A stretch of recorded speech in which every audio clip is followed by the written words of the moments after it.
నాకు చేయరాదు.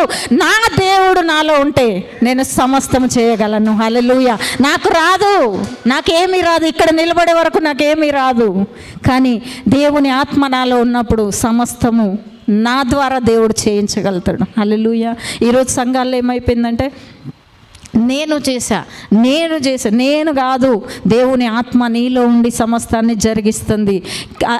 ఒక ప్రవచనము, ఒక స్వస్థత, ఒక విడుదల ఏది జరిగినా దేవుడు చేస్తున్నాడు. హల్లెలూయా. నన్ను ఒక పాత్రగా వాడుకుంటున్నాడు. హల్లెలూయా. ఎంత మంచి దేవుడు కదా. మనల్ని ఎవరన్నా నువ్వు ఉపయోగకరమైన పాత్ర అంటారా ఈ లోకంలో? నువ్వు ఎంత మేలు చేసినా వేస్ట్ అంటారు. నువ్వు వేస్ట్. మీరు విన్నారో లేదో, నేను ఒకవేళ కౌంట్ చేసింటే నాకు ఎన్ని ఇయర్స్, ఇప్పుడు అన్ని రోజులు ఉంటాయి కదా, అన్ని రోజులు నేను వింటా నువ్వు వేస్ట్ అని. కానీ